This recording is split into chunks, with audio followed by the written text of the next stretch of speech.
క్రీస్తు స్వరాజ్యం వీక్షకులందరికీ మన ప్రభువును ప్రియ రక్షకుడైన యేసుక్రీస్తు నామములో నా హృదయపూర్వకమైన వందనాలండి. విషయం ఏమిటంటే అంత్య దినాలలో భ్రష్టత్వం ఎలా ఉంటుందో తెలుసుకుందాం. చివరి రోజుల్లో మనం గమనించే మరొక మార్పు ఏమిటంటే విశ్వాస భ్రష్టత్వం. ఈ విశ్వాస భ్రష్టత్వం అనగా సత్యమును అమ్మివేయుట. ఈ సాతాను క్రియ క్రైస్తవ సంఘము ఆరంభము నుండి ఉన్నప్పటికీ అంత్య దినాలలో ఇది తారాస్థాయికి చేరుతుంది. ఈ విశ్వాస భ్రష్టులు సత్యమును విసర్జించి శరీర కోరికలకు బానిసలైపోతారు. ఎలాగంటే పాత నిబంధనలో బిలాము ఇశ్రాయేలీయులు జారత్వం చేయునట్లు తన అబద్ధ బోధలతో వారిని పాపకార్యాలకు ప్రేరేపించాడు. అలాగే పెర్గమో సంఘములో నికోలాయితుల బోధను అనుసరించు వారు ఉండిరని ప్రకటన గ్రంథము 2వ అధ్యాయం 15వ వచనం తెలియజేయుచున్నది. అంతేకాకుండా యెరూషలేము సంఘములో నికోలస్ బాధ్యత గల పదవి నిర్వహించాడు.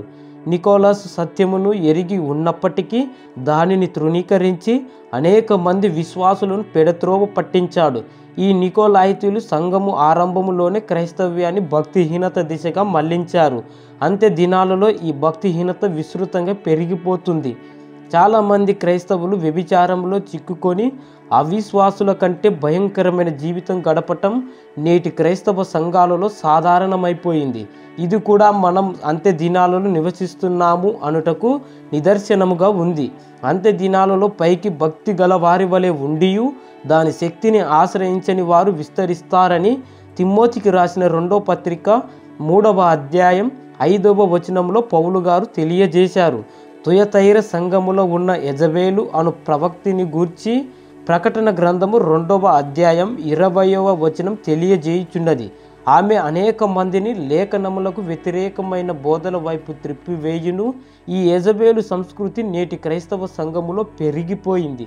2006 మార్చి నెలలో అమెరికాలో దాదాపు 10,000 మంది క్రైస్తవ పాస్టర్లు డార్విన్ పరిణామవాదాన్ని సమర్థిస్తూ తీర్మానించారు. క్యాథలిక్ చర్చి అధిపతి అయిన పోప్ బెనెడిక్ట్ 16 ఇటీవల మాట్లాడుతూ పరలోకం వెళ్ళాలంటే యేసుక్రీస్తును మాత్రమే రక్షకునిగా విశ్వాసం ఉంచవలసిన అవసరం లేదు, ఇతర మతాలు కూడా దేవుని చేరుటకు మార్గాలే అని బోధించాడు. సువార్తను తిరస్కరించే సాతాను ఆత్మ పోపులో ప్రవేశించింది అనుటకు ఇదే నిదర్శనం. ఇటీవల ఆఫ్రికా ఖండములో అనేక క్రైస్తవ సంఘాలు ముస్లింలతో జతకట్టి క్రైస్తవ్యం ఇస్లాం 2 సమమైనవేనని బోధించనారంభించాయి. అంత్య దినాలలో ఇలాంటి విశ్వాస భ్రష్టత్వం పెరిగిపోతుంది. ఆది సంఘములో విశ్వాస విషయమై ఓడ బద్దలైపోయిన వారి వలె చెడియున్న హుమనయును అలెగ్జాంద్రును పోలిన వారు అంత్య దినాలలో క్రైస్తవ సంఘములో ఎక్కువగా ఉంటారు. వీరు తమను స్వరక్తమిచ్చి కొనిన ప్రభువును కూడా విసర్జించుచు తమకు తామే శీఘ్రముగా నాశనము కలగజేసుకొనుచు నాశనకరమగు భిన్నాభిప్రాయములను రహస్యముగా బోధించుదురు. మరియు అనేకులు వారి పోకిరి చేష్టలను అనుసరించి నడుతురు. వీరిని బట్టి సత్య మార్గం దూషింపబడును. వీరు తమను తామే మోసపరుచుకొనేదరు. చివరికి ప్రభు ప్రత్యక్షమైనప్పుడు ఆయన వారితో నేను మిమ్మును ఎన్నడూను ఎరుగను అను మాటలు విని భయపడిపోతారు. విశ్వాస భ్రష్టత్వం యొక్క ప్రధాన లక్షణాలు యూదా పత్రికలో వ్రాయబడెను. పరిశుద్ధులకు ఒక్కసారి అప్పగింపబడిన బోధను విశ్వాస భ్రష్టులు విసర్జించి తమకు అనుకూలమైన సిద్ధాంతాలతో సంఘములో జొరబడి అనేక మందిని మోసపరిచెదరు. అంతేకాకుండా వీరు భక్తిహీనుల వలె ఉండి దేవుని కృపను తమ కామ తురత్వమునకు దుర్వినియోగపరిచెదరు. పూర్వము సొదొమ గొమొర వాసులు వ్యభిచారముతో తమ దేశమును నింపుకొని శరీరానుసారులై చివరకు స్వలింగ సంపర్కులుగా మారారు. ఈ స్వలింగ సంపర్కమును బైబిల్ తీవ్రంగా ఖండించుచున్నది. అయితే అమెరికా, యూరోప్ లాంటి ఖండాల్లో పురుష సంయోగులు పాస్టర్లుగా చెలామణి అవ్వటం నేడు సాధారణంగా మారింది.